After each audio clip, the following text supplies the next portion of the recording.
Hi, I'm Darren. Welcome to Weston-super-Mare Beach. I put this video together because over the course of the last maybe 6 months I've seen quite a few people showing interest in wanting to go out onto the sea. Now I think Weston-super-Mare provides a perfect training ground for a progression onto sea because it has so many variable conditions in such a small area. So this isn't an advice video. The structure of this video is going to be really straightforward. I'm going to go through what I personally take out as safety kit. I'm going to also talk about the tides very briefly, the sort of conditions I like to go out in. I'm then going to take you to, I will show you. I'm going to take you to across to the bay over there. We'll do some very quick filming over there, maybe 30 seconds. We're going to work our way along the along Breen Down to the fort at the end, and once we get to the fort at the end, we're going to take a diagonal into the channel. We're going to head into the channel and we're going to work our way all the way along across to about there, and approximately 1 mile out from the edge of the old Burnbeck Pier is a marker buoy. That's where we'll then turn and we'll head into Burnbeck Pier. We should end up round there just about high tide-ish. And then we'll paddle back past the old pier, past the new pier and back to here again. Okay, so conditions. When is it right to use Weston-super-Mare? Well, the tide range is quite large here, and everybody who's local knows about people getting stuck in the mud. Now, as windsurfers, we have a basic rule, which is you can sail 3 hours either side of high tide. Now, for paddleboarding, I don't think that leaves enough room for error. So you could launch 3 hours before high tide generally, but if you reach any difficulties and you miss that last window of 3 hours after high tide, you will not get across the mud. Now, if it all goes wrong, you could, at the very far end near Marine Lake, there is an exit point, but that is not a great rescue plan. So my advice for paddleboarding in Weston-super-Mare is you want to enjoy it, so go 2 hours either side of high tide. Now the next thing to consider is the weather. Check the wind direction, check wind strength. Now today, at the moment, we have no wind. Around 1 o'clock, which is about the time we'll be finishing the paddle, we're going to start to get a little bit of northerly wind, which will come down the channel. So as the current's going out, the wind's going to come this way, but by the time that changes, or that comes, it'll push us back to the beach anyway. So from a safety point of view, I have no concerns about the weather. There's a little bit of cloud building out there, so there's no lightning forecasts, so we should be okay. So safety kit. Now this is only what I personally take out, what I personally feel is the right kit for me. You may want to add to it, you may think some of it's over the top, that's totally up to you. This is not advice, just what I take out. So, wetsuit. Now it's really warm today. Even though it's warm, I still like to wear my wetsuit, although it is round my waist at the moment, because if you get into trouble out there, the last thing you want to be is getting cold. So I'll be going out with my wetsuit, I'll be quite comfortable. Next item, personal flotation device, or PFD. This isn't a life jacket. People use the term life jacket. A life jacket is, the design of a life jacket is if you are unconscious, it keeps you in the right position in the water so you're not face down. These don't do that. No personal flotation devices that I'm aware of do that. I don't think it's necessary for paddleboarding because in this location you're not going to get yourself knocked out from there. If you were doing rapids, then you may need to do a bit of research and consider the kit. But again, this is kit just for this particular trip. So, personal flotation device. Next thing, which sounds strange, I take a high vis out. Now, I won't be wearing this unless if all goes wrong and I need to be rescued. It's much easier for the services like the RNLI to find you if you've got a high vis on. Out at sea, it's really hard to see people. You probably see paddleboarders set off and you can't see them as soon as they get 300-400 metres offshore. We're going about 2 miles, about 2 miles out, so high vis is good. Also, not today, but there are a number of jet skis. Sometimes they have the training for the water skiing with speedboats. Just why, you make yourself visible on the road when you're cycling. You need to do the same out in the water. It's just common sense. So I take this in my waterproof bag. Next thing, devices for calling emergency services. Mobile phone. Now, this is a waterproof mobile phone. Air of caution on these. When you get out there, the signal is really hit and miss. Now, I'm not familiar with the emergency system that they use. I believe on mountains and such like, it uses a military system. I don't know what that's about, but basically, just be cautious with mobile phone. You might not get a signal. So I also take out with me a marine VHF radio, which obviously I can call boats, ships in the area, and obviously I can call the Coast Guard if needed.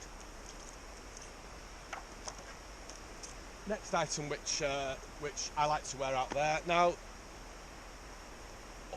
not all safety items are suitable for all locations, and there's a big thing about leashes at the moment, so do some research into when you should and probably shouldn't wear a leash. Out there, I think you should have a leash on because there are very strong currents. So I take my leash, attach to the board, I made sure it's in good condition. This is an ankle leash, I feel comfortable with it. There are other leashes available. Again, do your research, decide what you want to do. For me to drink, I take twice what I expect to consume out there for obvious reasons. Now the last thing I take out there, which I don't actually see anybody doing, but to me it's absolute common sense, and that is a spare paddle. Now, this may be overkill, but at the end of the day, when you're out in the channel or out anywhere in the sea, your engine or your propeller is the paddle. Now, if this paddle fails, snaps, you lose it, whatever, you're going to really struggle to get back. Now, you can self-rescue on most boards by doing a surf paddle, which is where you lie facing the nose of the board and you as if you're paddling out surfing.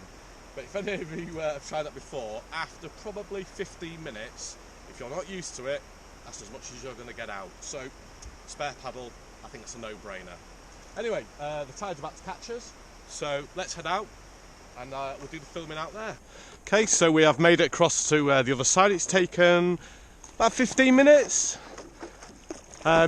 When the water's a little bit higher, you can actually land straight over there, but obviously as you can see, the rocks are too high. And to be honest, today, there is a little bit of swell about, so you probably want to stay away from the rocks.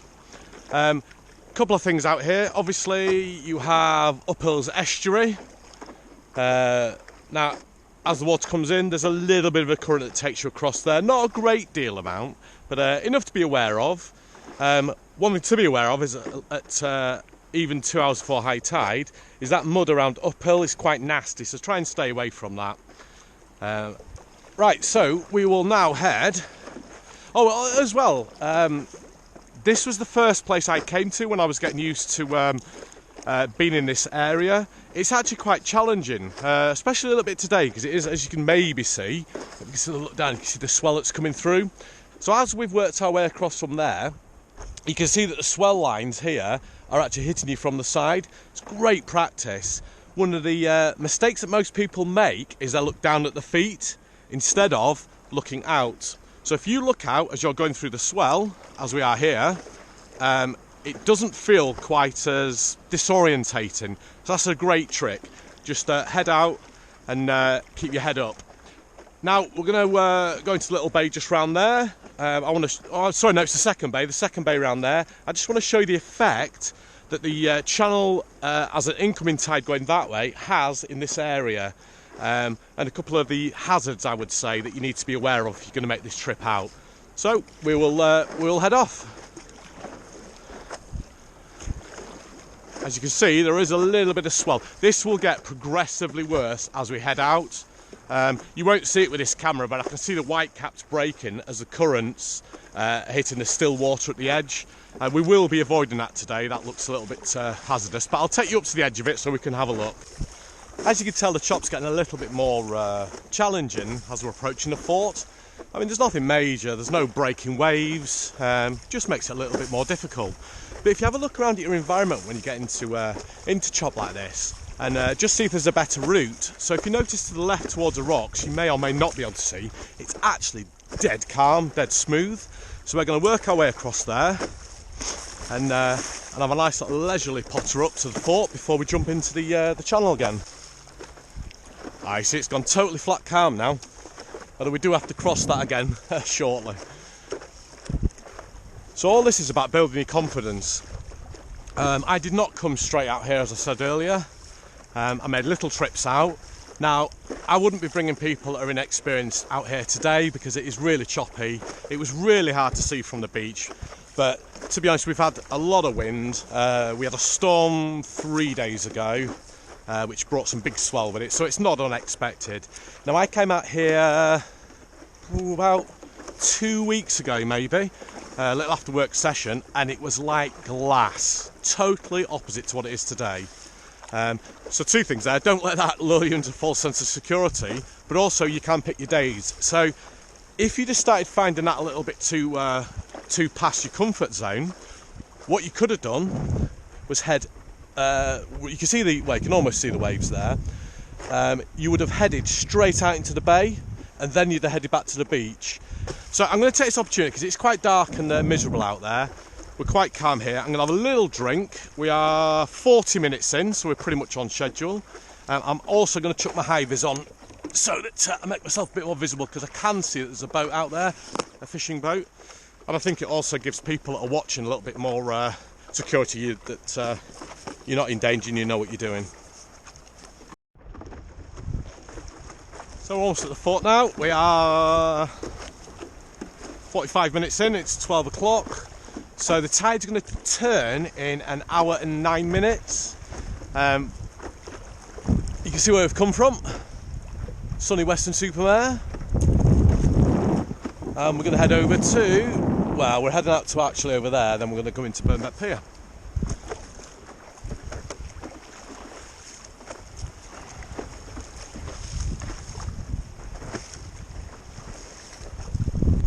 There is where the rip starts.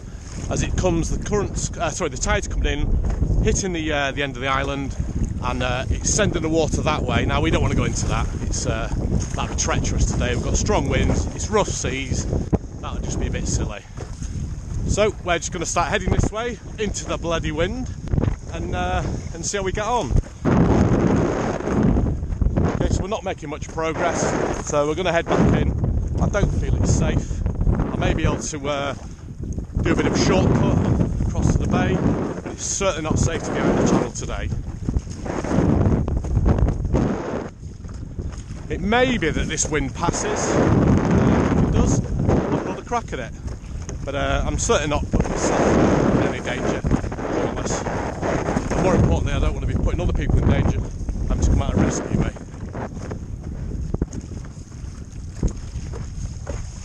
Still beautiful out here though.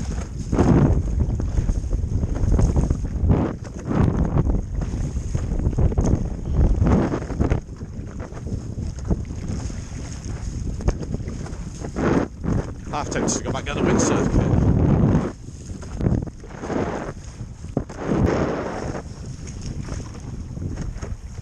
I love challenging myself like this, taking yourself out of the comfort zone and just pushing up a little bit more. At the moment it's a northerly wind, so it's coming from over there and it's blowing us towards the cliffs, towards Breandown. Now, winds that I do not go out in on a paddleboard are offshore, so in this place that's easterly, so anything with east in it is a no-no. That's because it literally is, as you were stood on the sand, on the beach, looking out to sea, it would be pushing you out to sea. Again, a direction that people get into trouble with, especially on inflatable kayaks or anything like that. So really pay attention to what the wind's doing.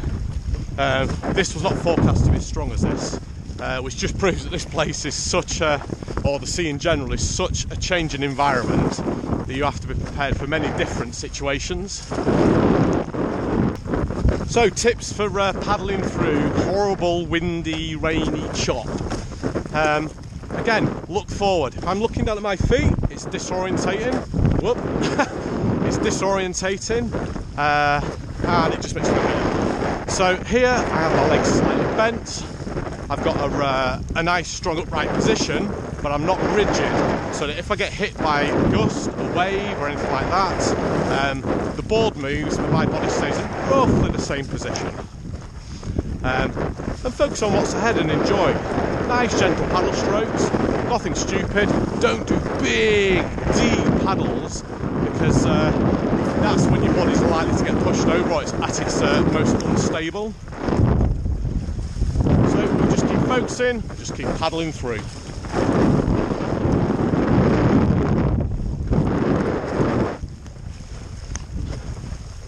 Well, it's really raining now, but the wind has dropped a little bit.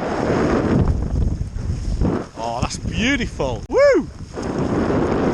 Love it! Oh, it's like a monsoon! Oh.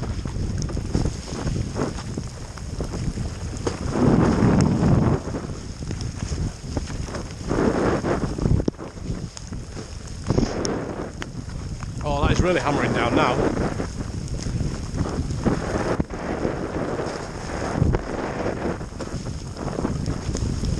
So we are almost at high tide now. You can see that even though we're probably about 300 metres offshore, the conditions are much nicer. And this is probably a good place to come out if you're just getting used to paddleboarding on the sea. You're competent on the rivers and the canals, you've got your fitness. I think that's one thing I haven't actually forgot to mention, is fitness is key. You can have all the safety equipment you want, you can have the top of the range gear, but if you haven't got the fitness, then you really do need to work on that to be as safe as possible. So here there's a little bit of chop. It's good practice, good for the core strength, good getting used to working through the chop. The board reacts a bit differently. You know, if we stop paddling, I think the wind will probably push us downwind. Yeah, you see the board, you can see the wind and the waves pushing us along, heading towards the uphill inlet. So yeah, it's all good stuff. You know, just get out in the water. Don't be scared of coming out on the sea. I don't think scared is the right word. Be cautious. Don't be gung-ho, certainly, but don't be frightened with it. Small steps. You know, get out in the bay, just go up and down, maybe from the launch point to the new pier and back again, even to Marine Lake. Now, Marine Lake, it does start to get a little choppy around there, and it's also affected by currents. So on a incoming tide, as soon as you get to around there, which is the bottom end of the pier, there's a nasty current, and it will take you straight through the pier pylons, and you will head straight across that way. So avoid that area. It's safe-ish around 30 minutes before high tide. I wouldn't hang around after high tide, because what actually happens is the water doesn't come this way, the water actually goes out that way, so you will get swept out. So great fun around slack tide. As soon as the tide changes, start heading back. This is a great location. There's so much variety. Just pay attention to the surroundings and don't push yourself past what you're capable of doing. Take yourself out of the comfort zone if you feel that's the thing you want to do, but don't push it. Just enjoy it. I mean, this has been, for me personally, a fantastic experience. Oh, when the rain came down in that monsoon, the conditions were challenging.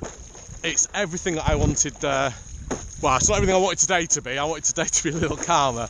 But for me, it's what I love about paddleboarding. I love playing in the waves. I love going on the flat canals, the rivers. But I also like getting out into the chop. Wow, that was a hard 2 hours. I won't lie. That was pretty tough. Okay, so it didn't go to plan. But actually, I think for the purpose of what I was trying to achieve for this video, it actually worked better, because we set off. And it was a little bit choppy, I have to say, and I was expecting it to be a little bit sort of rough when we get further out, but that storm that came through that wasn't forecast for 2-3 hours time, the conditions out there which were really challenging, I think it probably demonstrated just how deceptive a pleasant looking location like this can be, and that will also translate to probably many more locations around the coast. So what did I learn from that? Well, I just really enjoyed it, I have to say. I like to be challenged.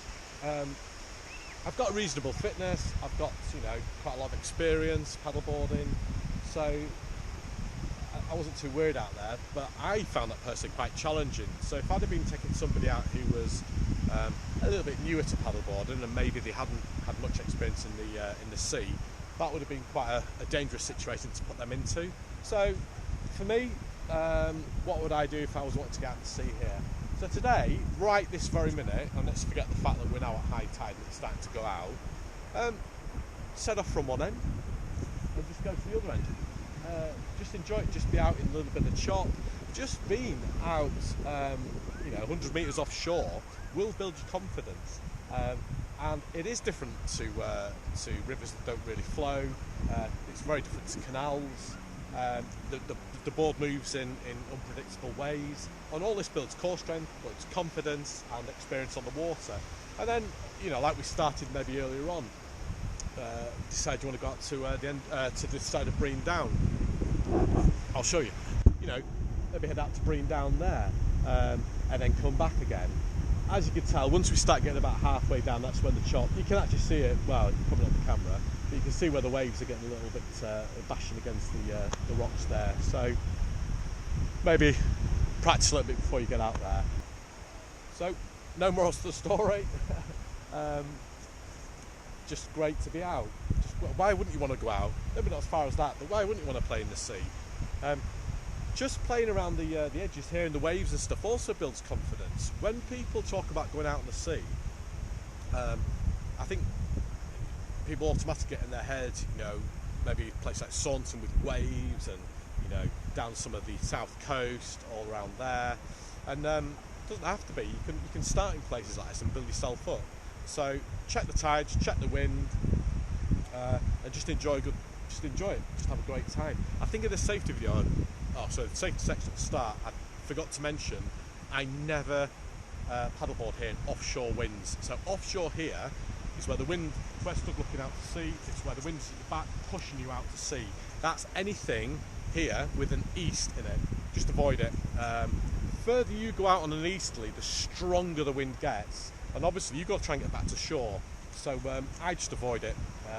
As you can see, when we were out there, the wind just came from nowhere and really did pick up.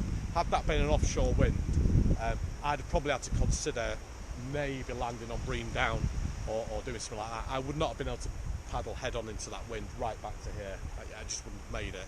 So I would never personally go out in offshore wind. Right, hope you enjoyed it. Thank you.